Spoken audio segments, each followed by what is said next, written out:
सामन्यासंदर्भात अधिक संवाद साधण्यासाठी आपल्यासोबत क्रीडा समीक्षक सुनंदन लेले हे जोडले गेले आहे। सुनंदन सर, जय महाराष्ट्र मध्ये आपलं स्वागत। आपण पाहतोय आज महत्त्वाचा सामना आहे, अत्यंत T20 विश्वचषकाचा हा अंतिम सामना आहे। प्लस मायनस पॉइंट काय भारतीय संघासाठी? मला वाटतं प्लस पॉइंट जास्त आहे, कारण फलंदाजी बहरात आलेली आहे। जसप्रीत बुमराह सारखा अप्रतिम बॉलर आपल्या हाताशी आहे, त्याला बाकीच्या लोकांची साथ मिळते, त्यामुळे मला वाटतं हे प्लस पॉइंट फिल्डिंग मध्ये झालेली सुधारणा हे सुद्धा प्लस पॉइंट मानता येईल। मायनस पॉइंट म्हणायला गेलं तर अभिषेक शर्मा, सूर्यकुमार यादव हे अजून पुढे चमकलेले नाहीत। अभिषेक शर्मा अजिबातच चमकलेले नाही, सूर्यकुमारला अजून लय सापडले नाहीये आणि वरुण चक्रवर्तीच्या बॉलिंगमध्ये थोडीशी घसरण गेल्या 2-3 सामन्यात झाली, हे मायनस पॉइंट आहे। पण एक प्लस पॉइंट मी मोठा सांगतो, ते म्हणजे भारतीय संघातल्या खेळाडूंना अंतिम सामना दर्पणाखाली कसा खेळायचा याचा अनुभव आहे, तो सर्वात मोठा प्लस पॉइंट माझ्या साठी वाटतोय।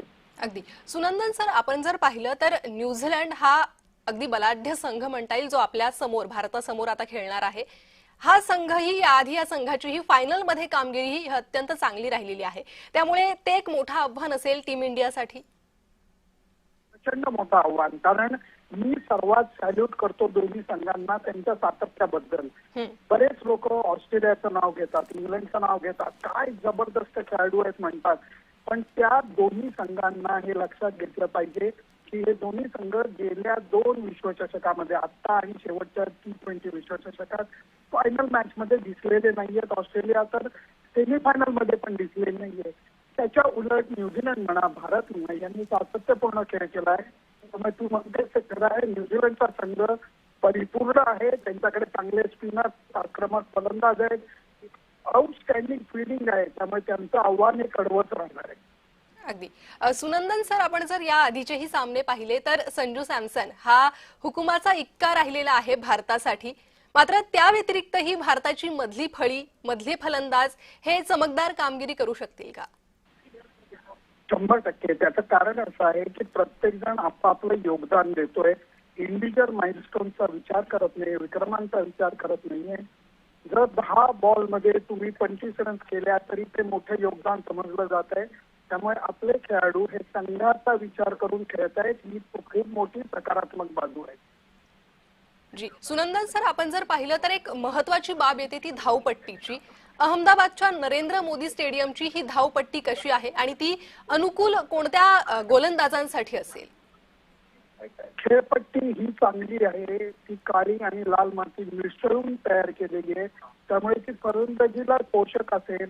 अजून एक महत्वाची गोष्ट म्हणजे धाव पडण्याची जी गोष्ट आहे चिंतेची, ती या मैदानावरती राहणार नाही, कारण बाहेरील मैदानावरती एक फवारा मारला जातो ज्याने दव येत नाही, त्यामुळे माझ्या मते नाणेफेक म्हणा, खेळपट्टी म्हणा, दव म्हणा हे फॅक्टर महत्वाचे राहणार नसून चांगला खेळ करणं हाच महत्वाची गोष्ट राहणार आहे।